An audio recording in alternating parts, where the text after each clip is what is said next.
launch escape system that you What's up, party people? You'll be able to hear some clicking of valves and follow along on their display screen as once they've kicked off that procedure, as the vehicle kind of catches up and completes that arming sequence.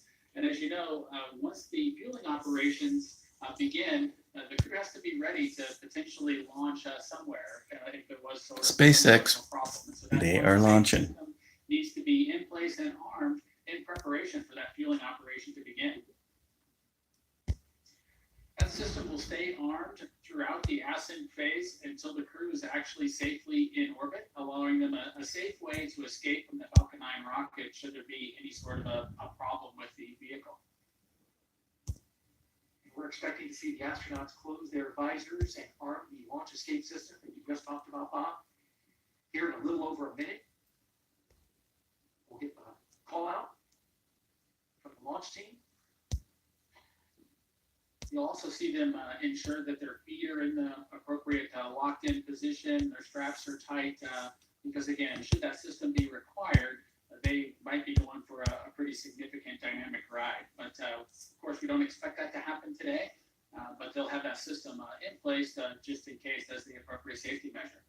And about that launch escape system, powered by Super Draco engines capable of moving Dragon a half a mile in just 7.5 seconds, which is a peak velocity of 436 miles per hour. I know you know this system well. You were very much briefed and very aware of its capabilities. You want to be able to not only get off the launch pad, but also get off the rocket while in flight. So it's got to move fast. Absolutely, Gerald. And for shuttle systems, the crew would really have to do a lot of manual activities to steer the vehicle through the appropriate escape or abort scenarios, as we talked about them in those days. But this system is highly automated, and the crew primarily follows along with its operations. Dragon, you are go for section 7 of 4.100. Close visors and arm the launch escape system.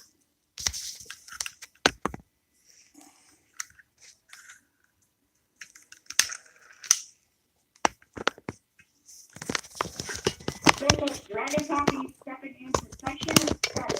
All crew visors are closed. We are arming the launch escape system. Station copies all. And the whole band is reporting that and confirming.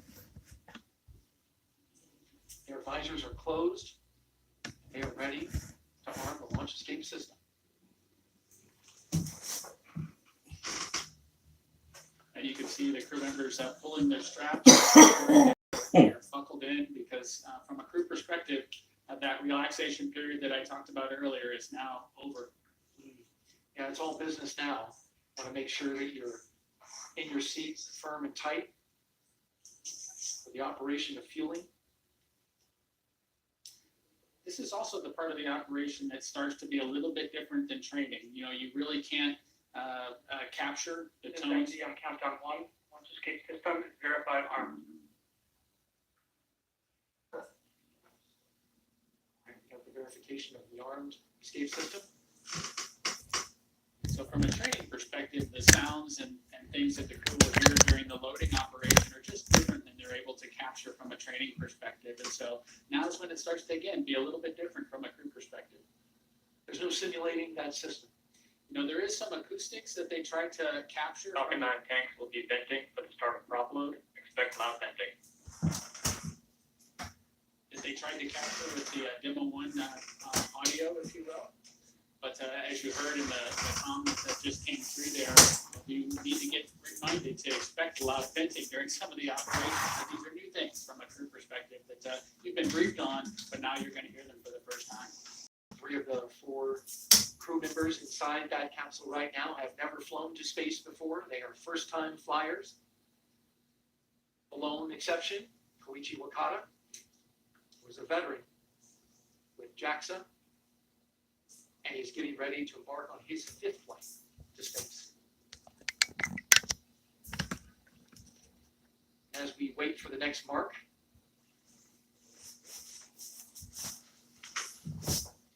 the crew's experience, whether it's a space shuttle or a Soyuz or the Dragon vehicle or Starliner or Artemis, as we move towards that, these experiences are all slightly different. And so I'm excited to hear, Koichi's discussion as he tries to balance and describe all three of them side by side when he gets back from this mission.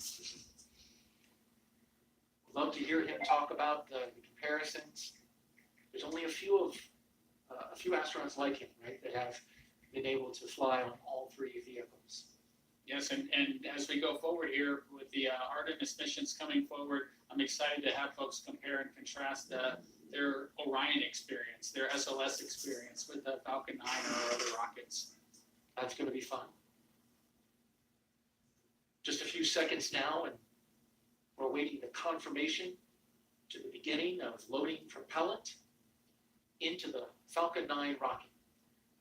Beautiful shot there as we encircle the launch pad.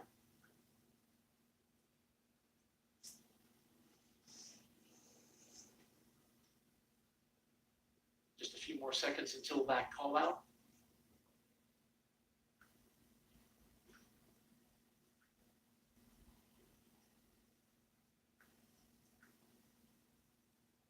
Propellant loading has started.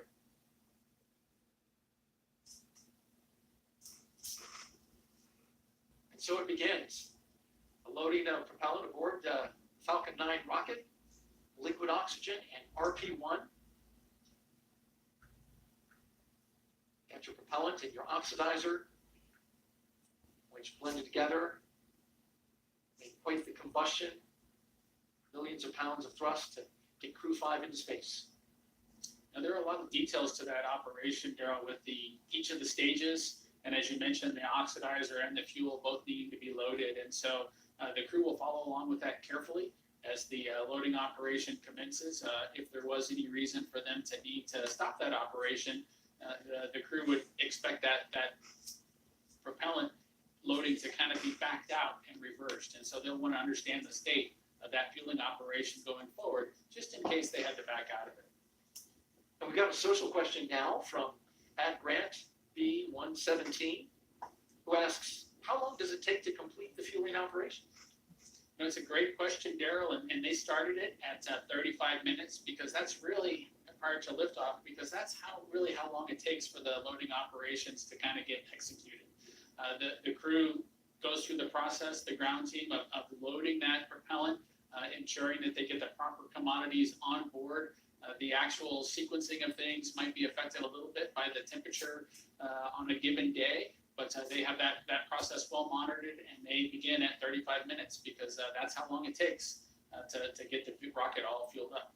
Thank you for answering those questions, and to you out there for asking the questions. Keep them coming. #AskNASA on our various social platforms. And again, now that fueling for Falcon 9 has started, that means the 8 Super Draco engines inside Crew Dragon are ready, if needed, to launch the capsule away from Falcon 9 in an instant, should there be any kind of emergency associated with the rocket or the pad. The NASA and SpaceX teams have trained extensively for exactly that type of contingency. And so now let's go over to Kate Tice at SpaceX headquarters in Hawthorne for another operations update. Kate? Thanks, Daryl. You can probably tell by the background noise that things are starting to get more exciting now that we're just practically 30 minutes away from launch of Crew 5, certainly counting down the final minutes. Everything's still looking good for Falcon 9 and Dragon. With that launch escape system now armed, we are heading for an on-time launch just 32 minutes from now. As you saw, Falcon 9 propellant load began right on time at T-minus 35 minutes. The first and second stages of Falcon 9 are each loaded with 2 liquid propellants. One is fuel, which is loaded into a tank at the bottom of each stage, and the other is an oxidizer, and that's loaded into a tank at the top of each stage. The fuel that we use to power the Merlin engines is a refined kerosene, referred to as RP1 or Rocket Propellant 1. The oxidizer loaded on each stage is a densified liquid oxygen, or LOX. Densified means that it's kept much colder than typical for launch vehicles, and it takes up less volume. And as such, this allows for more oxidizer to be loaded into the first and second stages. Now, to ignite the fuel and oxidizer in the Merlin rocket engine, we use an ignition fluid called TTEP. When T10 comes into contact with oxygen, it burns, giving off a green-colored flame.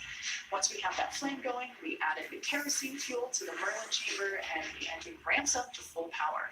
You might actually be able to see that green flash just as the second stage engine ignites following stage separation, which is expected to happen about 2 minutes and 48 seconds into flight. Right now, we're topping off helium into pressure vessels on both stages. This is used to pressurize tanks in flight as propellant is pulled out of those tanks by the Merlin turbo-pumps. Now, on board the spacecraft, the astronauts are monitoring systems from their crew monitors. Cryo-helium loading has started. All right, there we just heard that the cryo-helium load has begun. Again, that is going into those pressure vessels that I mentioned earlier. Now, the crew training simulator has included playback of the sounds that were recorded in a previous Dragon capsule during recent flights. So all of the pops and the hisses that the vehicle puts out, all the crew has heard those before, though not live. So they are prepared for all the noises, the extra noises that they're now hearing. As for the range, continues to report no problems. They are go to support launch. Weather also clearly looking great. I think we're actually seeing even fewer clouds than we were about 20 minutes ago. We had a less than 10% chance or probability of violation of our weather constraints, also known as a POV. So that's really good.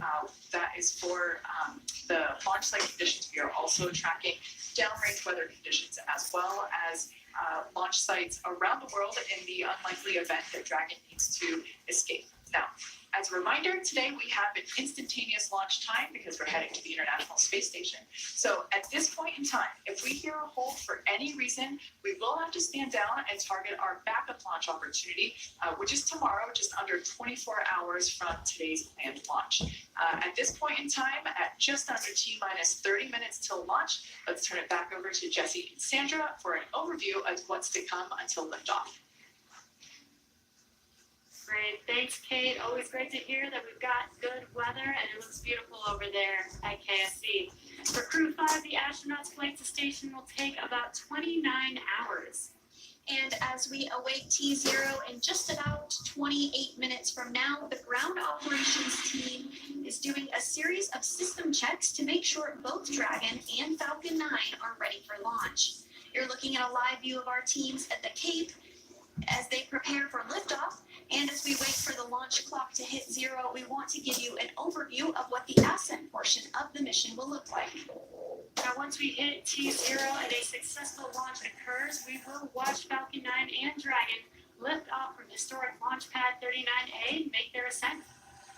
About 50 seconds into flight, Falcon's 9 engines will throttle down to help pass through the period of maximum dynamic pressure on the rocket, or what we typically refer to as max Q.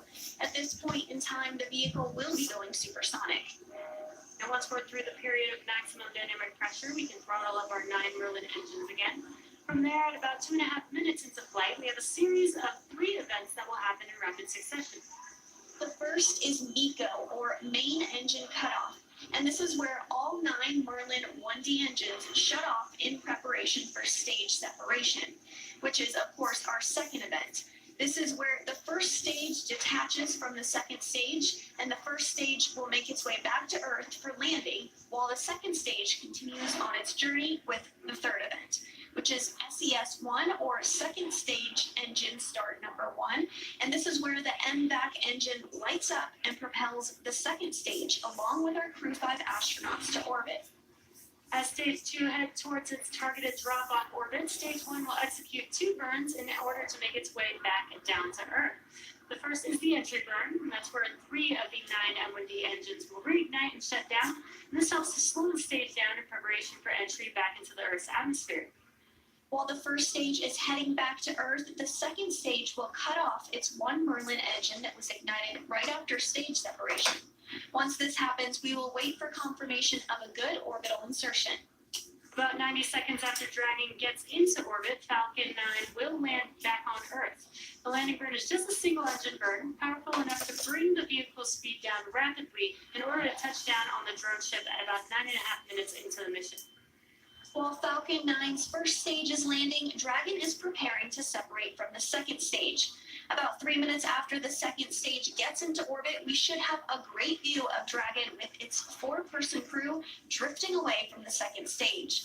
Once Dragon is a short distance away, it will begin checking out its Draco maneuvering thrusters to make sure Dragon continues to increase separation distance from the second stage.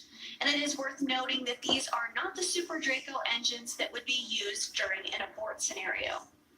About 40 seconds after separation, Dragon's nose cone deploy sequence will begin. It will take roughly 4 minutes for the nose cone heads to unlatch and open, exposing its guidance navigation controls that will help Dragon autonomously fly to the space station. And lastly, once the nose cone is deployed, the remaining Draco thrusters on the forward bulkhead will be checked. From there, over the next... cryo-helium loading has started. From there, over the next 29 hours, Dragon will be in its rendezvous and approach phases, undergoing a number of phasing burns as it makes its way back to station. All that will be coming up soon, but for now, let's check back in with Shaniqua in Mission Control Houston. Shaniqua? Thanks, Sandra. The flight controllers here in Mission Control Houston are laser focused on the onboard systems of the space station, making sure it is ready to receive Dragon vehicle tomorrow. They're also making sure communication links between the station, Dragon, and the ground are working properly. The consensus right now is that everything is proceeding nominally. Teams here in Mission Control Houston, the teams in Hawthorne, and the astronauts aboard the space station will monitor the autonomous docking of the Dragon spacecraft tomorrow evening. They'll perform a series of leak checks, then work to open the hatches both on the Dragon side and inside the space station's pressurized mating adapter. We expect hatch opening to take place around an hour and a half after docking.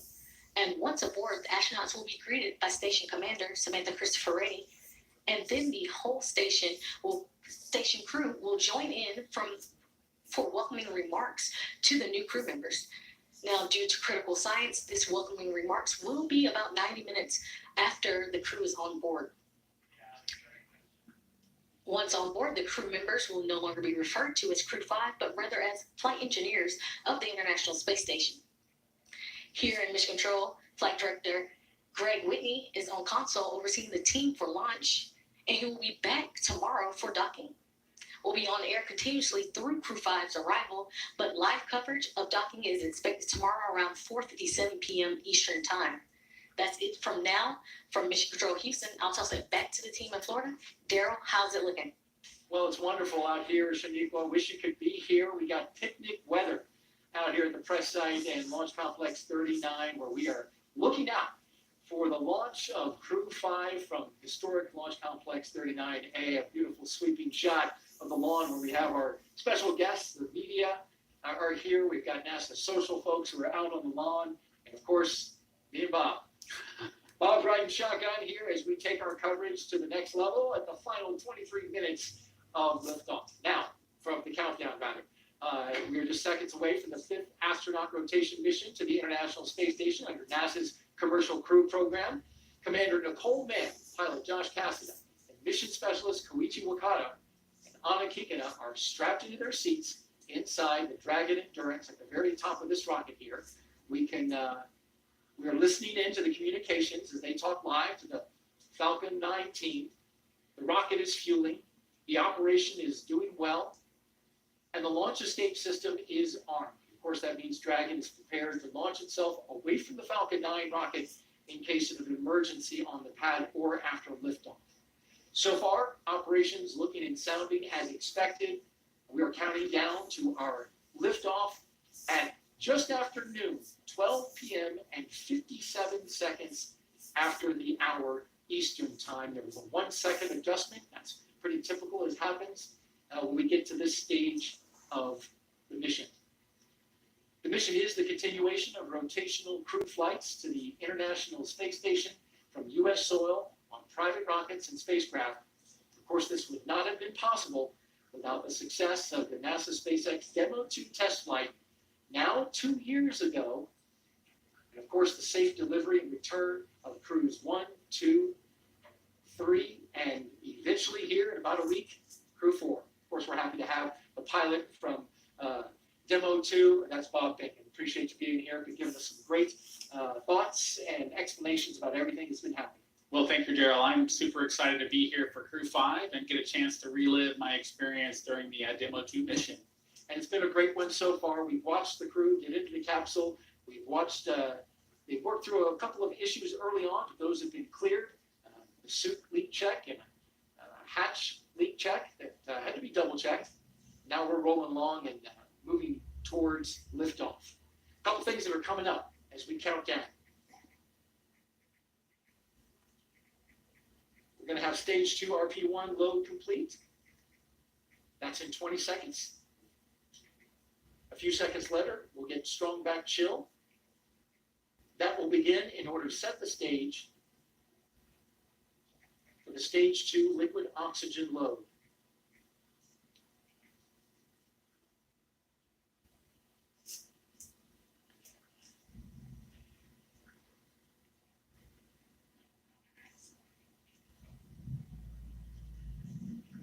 Of course, propellants load is not an exact science, but once it completes, we'll hear that call out. Stage 2, RP1 load is complete. There you heard it. Let's talk a little bit about the crew. If you're just joining us, we have a 4-person crew that we call Crew 5, and it's commanded by Nicole Mann. She holds a Master of Science in Mechanical Engineering and is a colonel in the Marine Corps. She was an FA-18 Hornet and Super Hornet test pilot and deployed twice aboard aircraft carriers in support of combat operations in Iraq and Afghanistan. Nicole was selected by NASA in June of 2013, and in the years that followed, led the astronaut corps in the development of hardware for our Artemis program. Today, the Crew 5 commander will be flying into space for the first time, and once she reaches space, she will be the first Native American woman to stay on station. A historic first for NASA and for her. Absolutely, Daryl. The astronaut corps is widely diverse, and I'm just proud to see Nicole join that crew on board the International Space Station. With her is pilot Josh Cassidy. He grew up in Bear Lake, Minnesota. The physicist and U.S. Navy test pilot flew the P-3C and the P-8A, as well as 23 combat missions.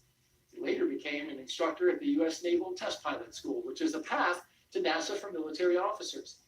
Cassidy is one of more than 100 graduates who have become astronauts, going all the way back to the Mercury program.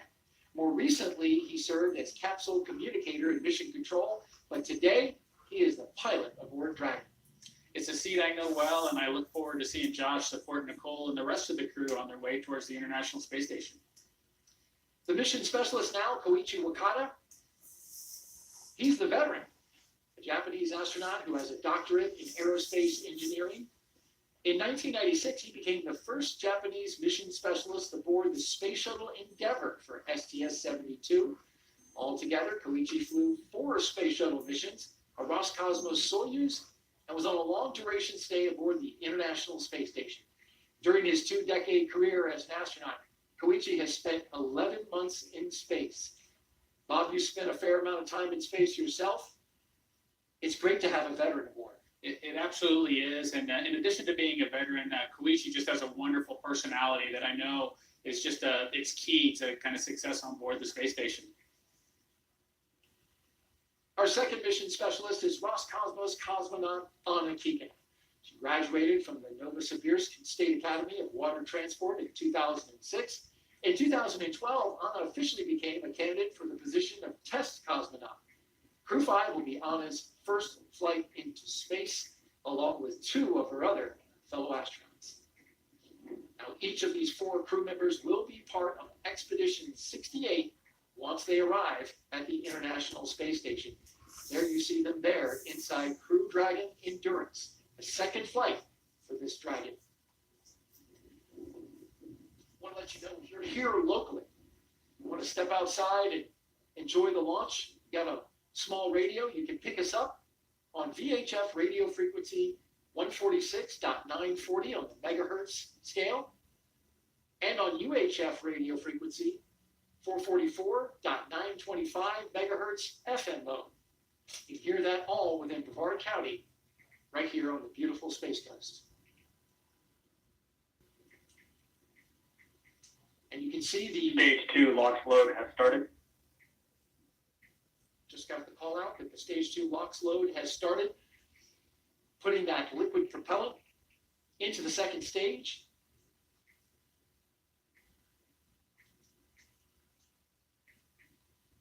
Let's check back in with Kate Tice and get an update from Hawthorne. Kate? Thanks, Daryl. We are T-minus 16 minutes away from launch, and everything continues to look great for Falcon 9 and Dragon. Falcon 9 began prop load at T-minus 35 minutes. The loading of RP1 fuel on the second stage is complete. That finished at T-minus 20 minutes. Fuel loading continues on the first stage. It is almost complete. That should be wrapping up here momentarily. Densified liquid oxygen loading is underway on both the first and second stages. Those look to be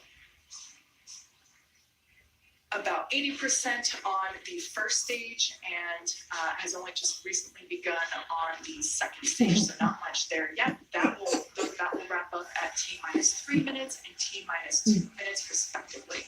Now, as for checkouts of thrust vector controllers, what we call TVC wiggles, those are coming up. We basically check to make sure that the thrust vector controllers are able to actuate the engines themselves. That's what helps create gimbal for those engines, and gimbal is actually how Falcon 9 steers itself. So those are coming up along with throttle valve checkouts on the engines. The Dragon mission director and team are currently reporting no issues, so really good on that front. Communication checkouts are complete. The crew access arm is retracted, as we can see there, and the crew is strapped in and ready to go, as you can see there on the right-hand side of your screen. Everybody continuing to monitor prop load there on their crew monitors. Now, final instructions to the crew come at T-minus 10 minutes. At that point, their crew displays will be configured for launch. This setup gives the crew insight into how the launch is proceeding and provides constant updates on vehicle health. At T-minus 5 minutes, we'll hear the call out that will be in terminal count, and at that point, Dragon will transition to internal power. We'll hear continued call outs on the countdown nets as we get closer to liftoff. As for range, they continue to be go, continuing to monitor the launch corridor, and everything remains green. As for weather, we're looking at 7-mile-per-hour winds at the launch site. And as I said before, as the countdown continues, we are seeing fewer and fewer clouds. Just an absolutely stunning day there at Kennedy Space Center. Let's check back in with Daryl to see the last couple minutes prior to liftoff. Thanks, Kate, and it really couldn't be more perfect out here weather-wise for a launch. How about that, Bob? It just looks absolutely stunning to look out and see the vehicle ready to go, the crew on board, strapped in. I'm just super excited for them. There's a view of the countdown clock and the historic American flag that has been standing there since the space shuttle program. Now you're looking at a pic of Crew 5. Crew 5 flying aboard the Dragon capsule Endurance, and the booster that you see behind them that they're posing with is a brand new one. Actually, it was damaged in transit from California to Texas, but it was fixed, repaired. The crew did a great job. The SpaceX team in getting it all ready. And at the time that Falcon 9 launches Dragon to space, the International Space Station will be 260 statute miles over Australia. Crew 5 will then spend the next 21 hours with Mission Control Team that you see there in Houston, standing by, getting ready for the beginning of this mission. We'll spend 29 hours chasing down the International Space Station for a rendezvous at 4:57 p.m. Eastern Time tomorrow evening. One of the longer transits, Bob. It's true. It's a little bit longer than usual, or average, I would say, as we work towards Crew 5. But as the launch dates shift around, that changes the time that you can actually arrive on space station.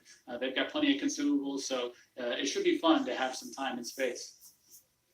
And when they arrive tomorrow evening, we'll have live coverage on NASA TV of docking, as well as the Crew 5 welcome ceremony at 8:15 p.m. Eastern Time, 7:15 p.m. Central. And some final thoughts, Bob, as we get ready to watch Crew 5 launch into space. My opportunity to sit here and watch Crew 5 go has just been inspiring again to see another vehicle head towards the International Space Station. Again, I'm excited for them and just hopeful that Nicole, Josh, Koichi, and Anna have just a wonderful mission. I know that they've got a wonderful launch in front of them. Absolutely, and that's what we're rooting for here. And so with T-minus 11 minutes and counting, we're going to spin our chairs around and watch the launch. We're going to let Kate and the team focus on the pad as we proceed through the final stretch of the countdown. I'll turn it over to Kate Tice at SpaceX headquarters in California to take us through. Take it away, Kate. Thanks, Daryl. As you can probably tell by the background noise, the crowd is definitely growing here at SpaceX headquarters in Hawthorne, California. Certainly one of our company traditions is to watch the launch itself from behind Mission Control, which you see there on your screen. You can see this is Mission Control Hawthorne, or as you sometimes hear referred to as MCCX. And then, of course, a crowd of employees watching from behind. I personally also stand there when I'm not doing the webcast, so I can confirm it's a great spot to watch launch. And like I said, as you can see, the energy is certainly starting to grow now that we're about to hit T-minus 10 minutes. Beautiful view there of Falcon 9 and Dragon on the pad, ready to take Crew 5 to space. We did discuss the SpaceX. Confirmed crew displays are configured for launch. Let's go. We would like to give a huge thanks to the NASA and SpaceX team, the thousands of people for their development, preparation, and training in getting Endurance and Crew 5 to the launch pad today, and their continued support in helping to make this a successful mission. We look forward to joining the rest of our Expedition 68 crew members aboard the International Space Station. And a special thanks on behalf of all the crew to our families and friends. It is your love and support that help make dreams come true. Now let's do this. Crew 5 displays have been figured for launch. Copy, and Nicole, Josh, Koichi, and Anna, on behalf of the entire team at SpaceX, good luck, Godspeed, and enjoy the ride. And those words from Nicole Mann, the first female commander of a Dragon, as she thanked the many folks that have helped get them to this point. We're now less than 9 minutes away from launch today. Upon liftoff, you'll hear a number and letter combinations which mark different abort zones throughout the flight, as well as some performance calls. The first two are 1A and 1B, and those signify the first stage and will last up to the very north tip of North Carolina. The next are 2A through 2E, and those will come into play once the second stage kicks in, lasting from the top of North Carolina all the way to the tip of Newfoundland in the northern Atlantic. You'll also hear a spot that is to be avoided, and you might hear Shannon or forward to Shannon, and that actually refers to Shannon, Ireland, meaning they would target off the east coast of Ireland if they were later in that second stage and did need to abort for some reason. So the next major milestone that we're looking towards will come just seconds from now, and that will be when engine chill begins on the first stage of the engine. That's right. So engine chill is basically when we take a little bit of that super chilled, densified liquid oxygen, and we flow it through the turbo pumps of the Merlin M1D engines on the first stage.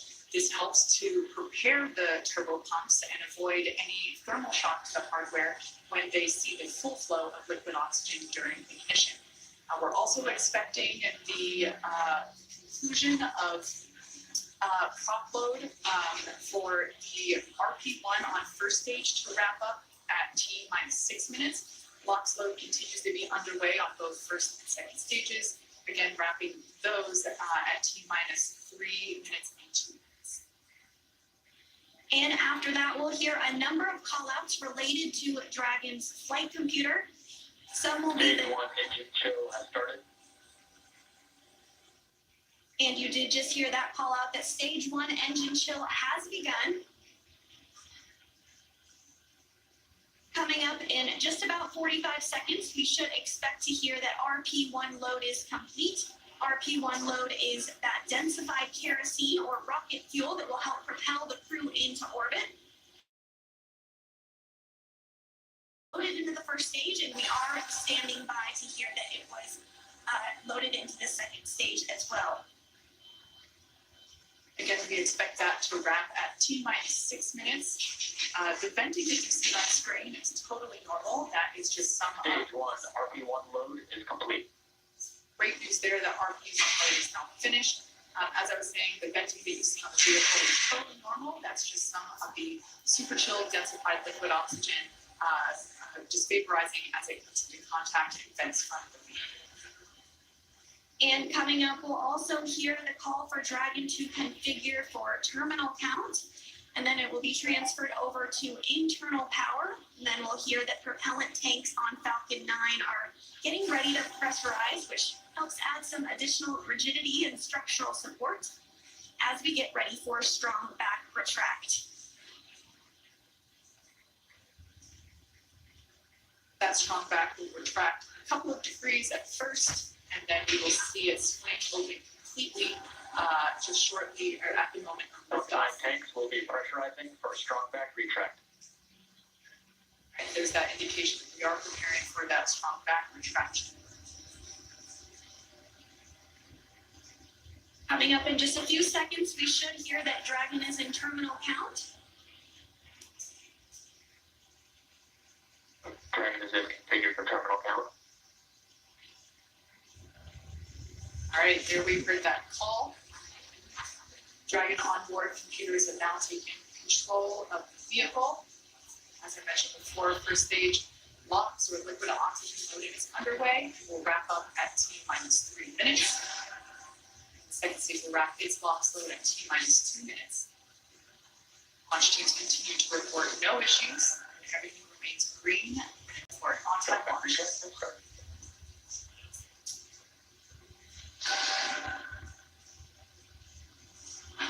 And here in just a couple seconds, you might be able to see the strong back arm as it does begin to retract.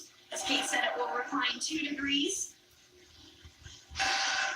We can just barely make out that the clamp arms are now beginning to move.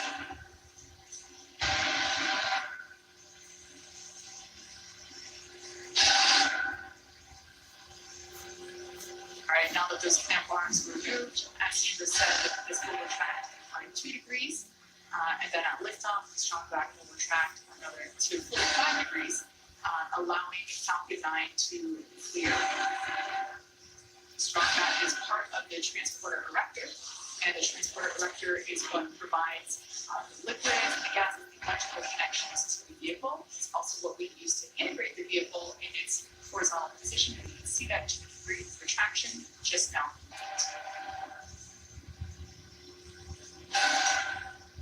And the next call out that we should hear in about 20 seconds is that the first stage LOX load is complete.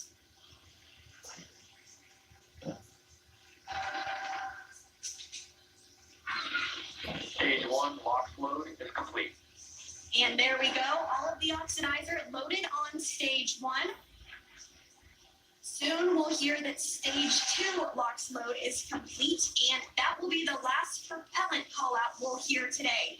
Now less than 3 minutes until launch. Dragon is in terminal count and is on internal power. All right, there we heard the good news that Dragon is now on internal power. Again, the white clouds that you see there at the base of the Dragon chunk, totally normal. That's just the vapor from the liquid oxygen. Again, second stage now wrapping up its LOX load. Excuse me, first stage wrapping up its LOX load just a few minutes ago, and now moving toward wrap up of second stage LOX load at T-2 minutes. Coming up on 2 minutes until liftoff, standing by for word that stage 2 LOX load has been completed.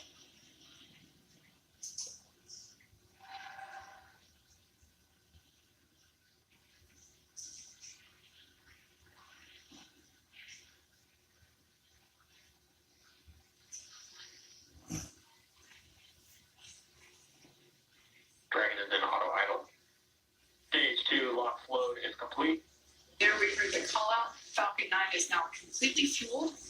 All of its propellants, so all of its propellants, and we can see that leftover liquid oxygen now being vented or released, now flowing further away from the vehicle. So nearly 1 million pounds of liquid oxygen in RP1 now on board Falcon 9. It is fully loaded and ready for launch. And coming up at T-minus 1 minute, we'll hear that Dragon is in countdown. Its flight computer will switch to countdown mode, and we'll hear that the flight termination system on Falcon 9 is armed. FPS was armed. Falcon 9 is in startup and is now controlling. And there you heard it. Dragon Check it out, people. Dragon's flight computer in countdown. They know it's getting ready to go. Termination system now armed. We should get the final go for launch from SpaceX launch director Mark Sirtis. SpaceX Dragon set for launch. SpaceX reports go. Crew reports go. 30 seconds until liftoff.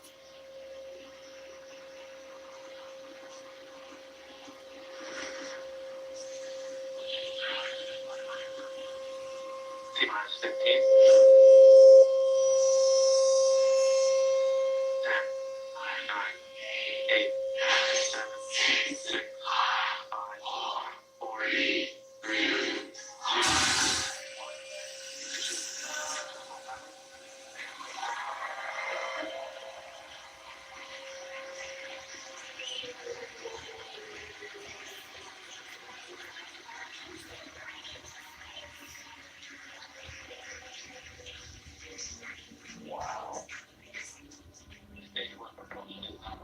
Vehicle is pitching downrange. Stage 1 propulsion is nominal.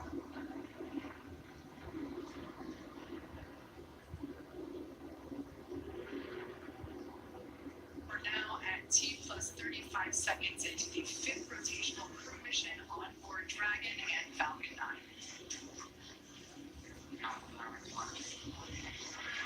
Coming up in just a few seconds, we'll hear the call out for stage 1 throttle down. Falcon 9 engines throttling down to help pass through the period of maximum dynamic pressure.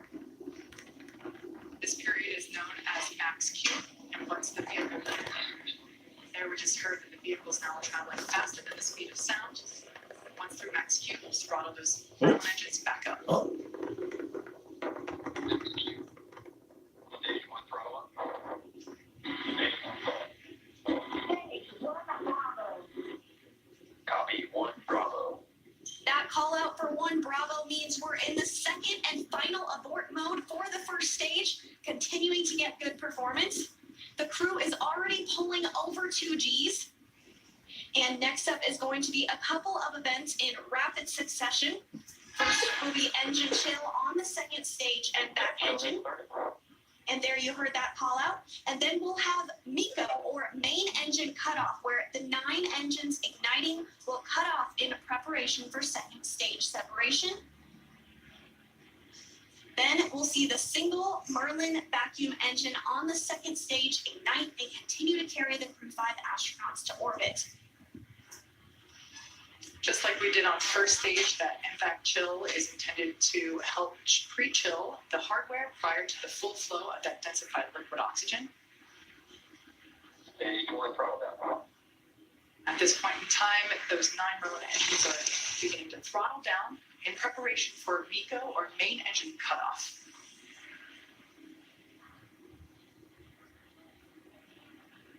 Standing by for MECO. And MECO. Stage 2 Alpha. And stage separation confirmed. Copy 2 Alpha. There we should see that second engine begin to ignite now. Obviously confirmed by the lab shoe behind us here at Mission Control on board.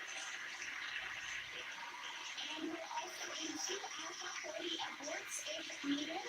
Again, second stage is lit and continuing to carry the Crew 5 astronauts into orbit. We're now getting a view of the first stage after that stage separation. The second stage is still being illuminated by that single Merlin vacuum engine, and that's on the right-hand side of your screen. First stage on the left-hand side of your screen, making its way back to Earth. We will be attempting to land it on our drone ship, which today we're using just read the instructions. Acquisition signal, begin.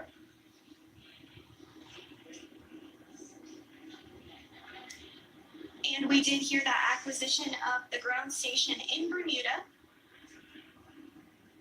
The first stage is continuing to make its way back to Earth, and the second stage is going to continue. Trajectory nominal.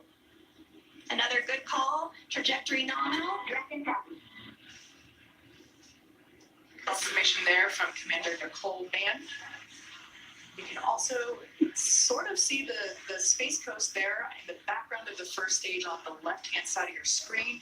It also looks like you can actually see the thrust plume created by the first stage as it's now rotating just out of screen. Second stage is going to continue firing until a little over 8 minutes into the flight, really doing the heavy lifting now, getting the crew into orbit.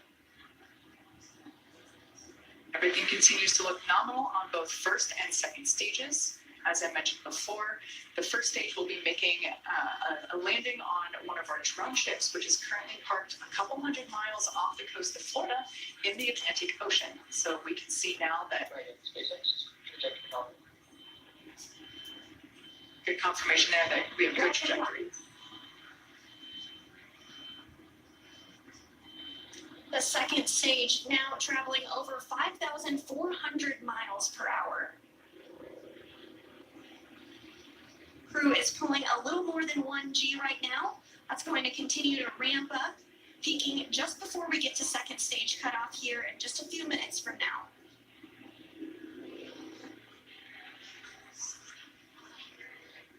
First stage will be performing 2 separate burns, a re-entry burn where we reignite 3 of the Merlin M1D engines on the first stage. We ignite the center engine into radial engines to help slow it down as it re-enters the Earth's atmosphere. And then the second final burn, and that will be the landing burn on our drone ship. And the single MVAC engine that you see, Trajectory nominal. the single MVAC engine that you see on the right of your screen is continuing to fire. We did hear another call out that trajectory is nominal. Crew heading in the direction that they are supposed to be. Oh, This single engine can produce over 220,000 pounds of thrust in the vacuum of space, now over 200 kilometers in altitude. We will start to hit events now in a rapid succession as the first stage continues to make its way back to Earth and the second stage continues its burn. Just a couple minutes left in that burn. For those of you just joining us, just over 6.5 minutes ago, our 4 Crew 5 astronauts launched from Kennedy Space Center in Florida, and they are now making their way into orbit on the second stage inside Crew Dragon, Trajectory nominal. which we're hearing that the trajectory on that is nominal. Directed copy. They are safe inside Dragon Endurance, whereas the first stage on the left-hand side of your screen is making its way back to Earth. We are coming up to the re-entry burn, which, as I said before, we ignite 3 of the 9 Merlin engines to help slow the booster down as it re-enters the dense part of the Earth's atmosphere. As the entry burn completes, we'll be in the final. Entry burn startup. So there we go, Nicola. You can see it on your screen that entry burn has been initiated.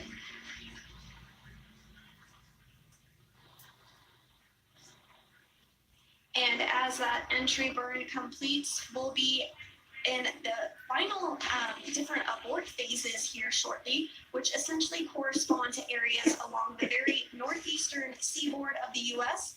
And then Entry burn shut down.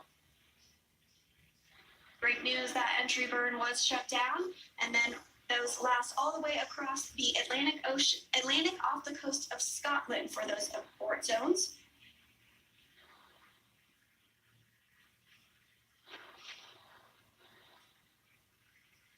Everything continues to look nominal for both the first and second stages.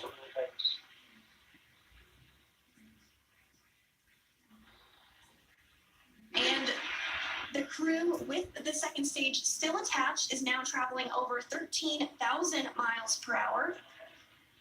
We're about 10 seconds away from Seco 1. Copy, Shannon. Shannon, that call out for Shannon, Ireland, indicative of our final abort zone. After this, we'll see second stage shut off, and we'll be listening for confirmation of a good orbit, which tells us the crew and Dragon are exactly where they need to be. There we had confirmation that the FX has shut down simultaneously. The entry.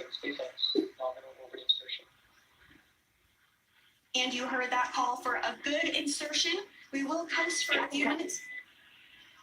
There we can see the drone ship coming into view as Falcon 9 attempts. Stage 1 landing line deployed.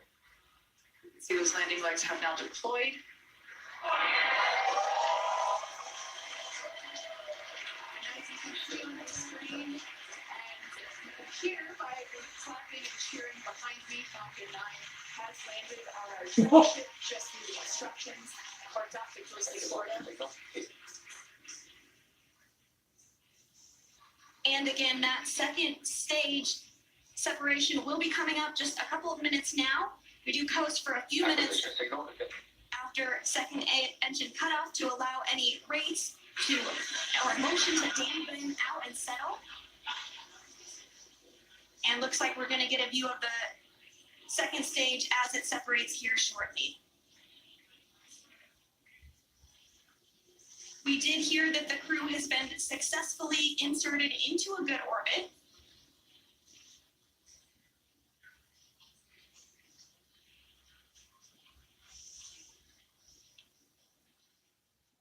Again, the crew is still attached to the second stage.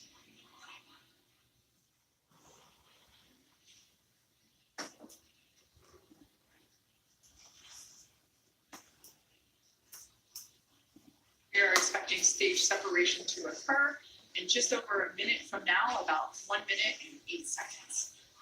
And that's when when the second stage will separate from the Dragon trunk.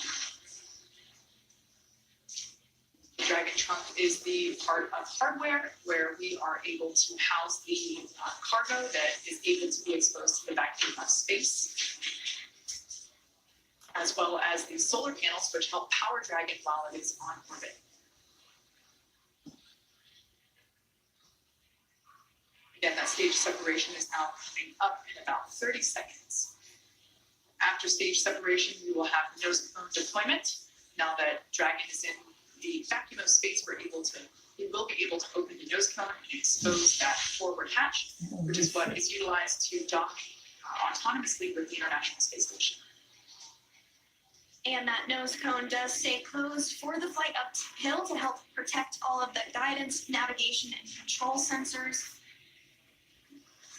We are standing by for second stage separation.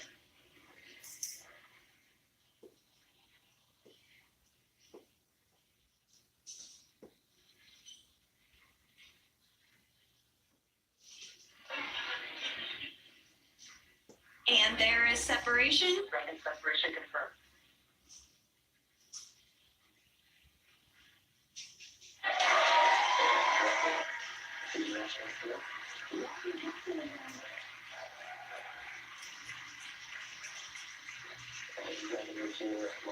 On behalf of the entire launch and recovery team, it was an honor and a pleasure to be a part of this mission with you.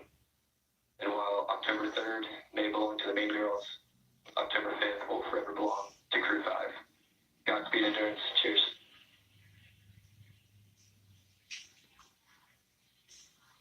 Awesome. Thank you so much. Look back to team. That was a smooth ride up here. We got 3 rookies that are pretty happy to be floating in space right now. And 1 veteran astronaut is pretty happy to be back as well. Let's see what you guys say, coaches. Soccer team, it was a smooth ride, and I see all the 3 happy faces here. It's back in 0G, and I appreciate all the help to give us a smooth ride and training. And thank you so much. ジェンターの皆さん、非常にスムーズな打ち上げでした。打ち上げご支援していただいた皆さん、応援に駆けつけてくださった皆さん、ありがとうございました。この調子でチームワークを持って頑張ります。Thank you for your support. Anya. Thank you for coming and agency to and exactly for giving us this opportunity. We found a way to do it together. And thank you for everybody, for all people who is up. Спасибо большое всем агентам Роскосмос, НАСА, JAXA и, естественно, SpaceX за предоставленную нам возможность. Мы рады всем экипажам сделать то, что мы сейчас делаем. И большое спасибо всем людям, кто сейчас с нами.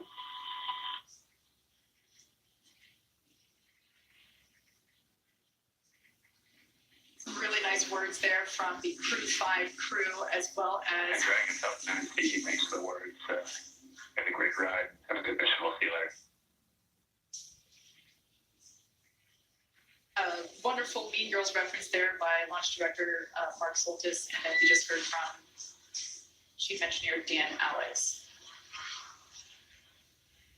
We just heard our first Quindar tone, indicating the crew is in space. Humidifier activation and service section critical checkups.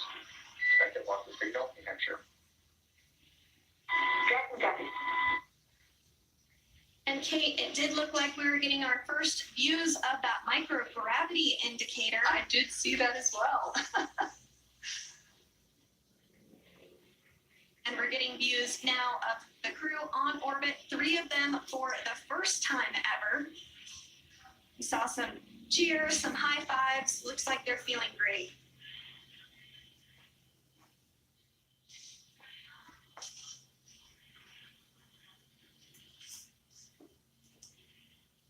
Hopefully we can see that zero-G indicator float back into view and hopefully get a better shot of it. I couldn't quite tell what it was, although it kind of looked like it may have been an Einstein doll. That's just kind of what it looked like from the backside. I think you're right, Kate. It looked like a baby Einstein to me.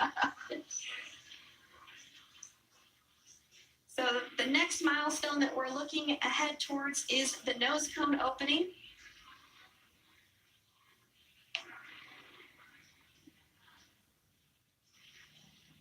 If you've just joined us, we had a successful liftoff exactly 16 minutes ago of the Crew 5 mission. They had an on-time liftoff from Kennedy Space Center at noon Eastern Time.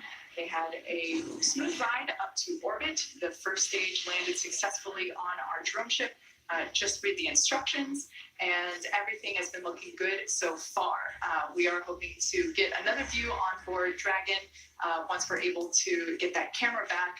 But so far, everything leading up to this point in time, we got a shot there of the MVAC engine, which is no longer firing. It is boosting with that attached to the second stage, which has been separated from Dragon. So everything was super smooth this morning, starting all the way back. I think we got here around T-4 hours, and super smooth countdown. Beautiful day from Kennedy Space Center. It looked like a gorgeous view from where Daryl and Bob were sitting. We are standing by for the nose cone opening. Now that the Dragon spacecraft is in space, we are able to open up that nose cone and expose the forward hatch, which is what is utilized to autonomously dock with the International Space Station, but of course to protect that hardware as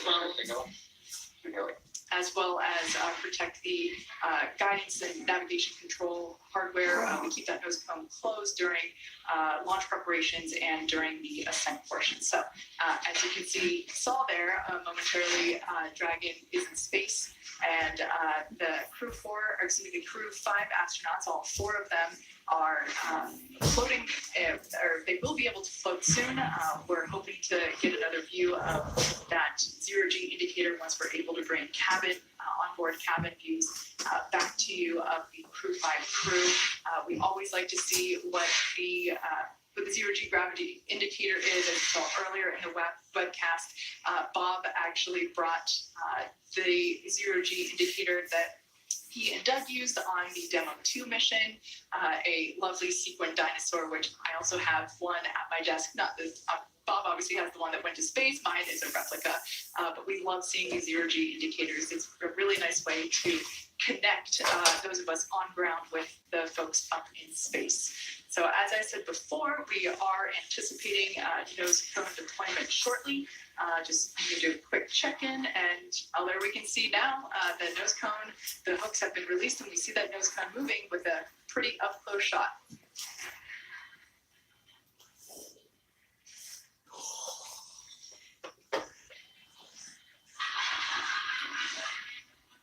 We're continuing to see that nose cone open, and Acquisition signal line. as we've mentioned, this does uncover a number of critical systems for the flight up to the space station that will be required for docking. There are 6 hooks that hold the nose cone in place during the launch and ascent portions. Those have begun to retract, and the nose cone is beginning to swing open.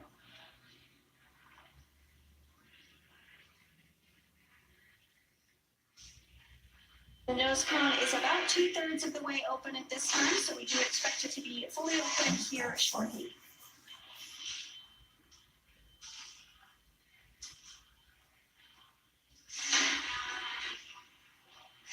Shortly after nose cone deployment, the crew will be able to get their visors open, and they'll be given the okay to get out of their suits, and that will allow them to settle in for their ride to the International Space Station. It is about a 29-hour journey for the crew from launch to docking to the space station, but as you said, they'll be able to get out of their suits, get comfortable, get some rest, and just enjoy being in the microgravity environment of space. Again, we have 3 first-time flyers and 1 veteran on today's flight, but I'm sure it was an exciting moment. No matter how many times you've been to space, I can't imagine that it ever gets old. I would probably agree with that. I would also imagine that the 3 first-time space goers will have a brief period of acclimation to gravity. I know I certainly would. I also recognize that my period probably wouldn't be very brief in order to get acclimated to that lack of gravity. But yeah, this is something that the veteran astronauts on board station are, always happy to help really introduce the new space goers to the new environment. Absolutely, and we did also hear that there was good service section Draco checkouts that took place. We are standing by for that nose cone to be fully deployed, but it should be coming here momentarily.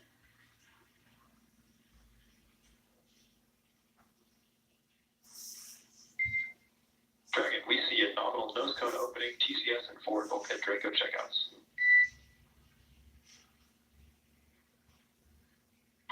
Dragon copies.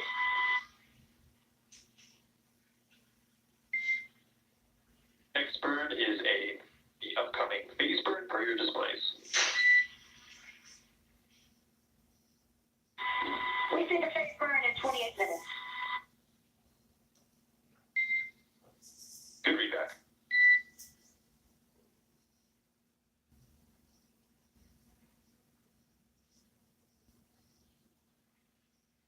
So you heard it there, the nose cone has fully been opened successfully. We had some good checkouts on the Draco thrusters, on the service section Draco thrusters rather, and we also had nominal forward bulkhead checkouts.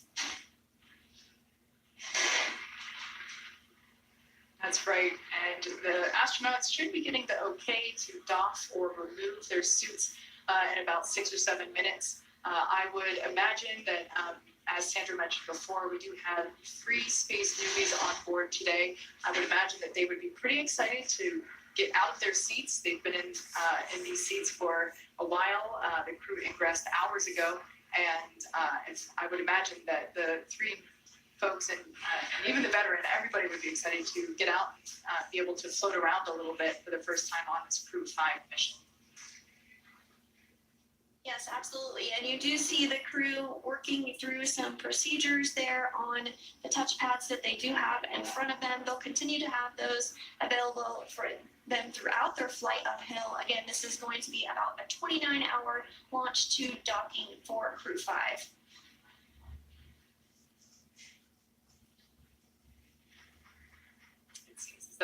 zero-G indicator may have floated out of view, perhaps up above the crew displays.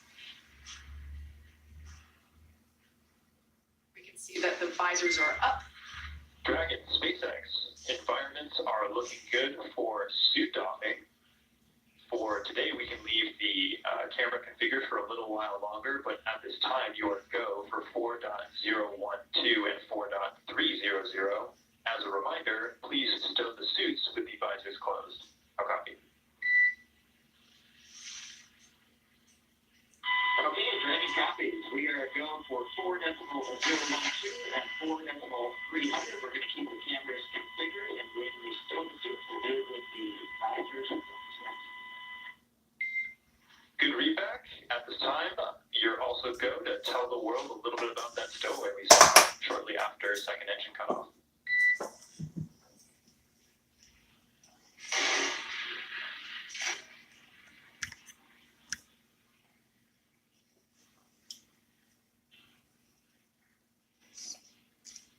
So we're standing by from a few words, standing by for a few words from the crew about that zero-G indicator.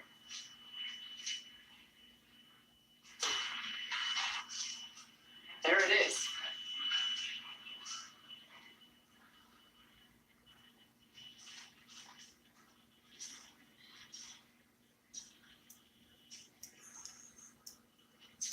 SpaceX is Dragon. I'm taking ground lead. Last part of the transition. And no worries, repeating my last one there. I was going to have you all talk a little bit about your zero-G indicator, but we can hold that off for the next ground station pass here for Dubai. At this time, what I'll do is I'll take the cameras external for suit doffing, and then you let me know when we're allowed to come back on board.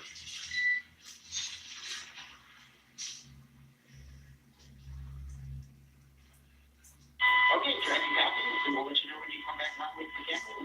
We're excited to talk about our stowaway. Okay, your 3 copies and working.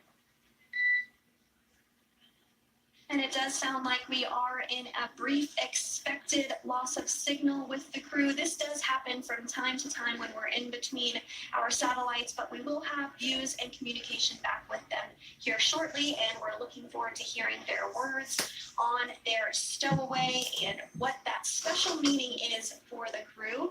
So with Crew 5 now successfully on orbit, let's head over to our counterparts at Kennedy Space Center in Florida. Daryl, it was spectacular to watch this launch from here in Hawthorne, but tell me, what was it like to see it on the ground? It was amazing. First of all, we got an idyllic day right here on the Space Coast. I mean, the temperatures are like, mid-70s. There's a cool breeze. Phenomenal launch. Bob, I want to get your thoughts. You've flown, you've watched. This was pretty perfect. No, this was just outstanding. It was picturesque, with the blue sky, the blue background, a beautiful day here in Florida. The only thing I wish was that I was there with them, because that is the one place that is better to watch a launch from than right here at the Kennedy Space Center is on board the rocket ship. I got to believe that. And though we weren't on board, we did get to watch the views as we were going up and saw them land the booster, which, by the way, that booster also going to be SpaceX's and NASA's Crew 6 booster. So more the reuse, NASA taking advantage of that as well. Absolutely. Every chance that we get to reuse a capsule or reuse a booster kind of drives down costs and increases the opportunities for more folks to fly in space. Now I'm headed out to take a swim, right? It's just perfect out here. Yeah, we're gonna fly in space, people. We're We're gonna have all kinds of money. We got an interview here with, Everybody's gonna have enough money to go to space. the International Space Station. All right, party Also people. joining us here, and we got to Looks like that's it. experience right here. Peace. Outside, Be safe out there. And I want to ask you, how did you enjoy it? Well, it's always exciting to see launch to the International Space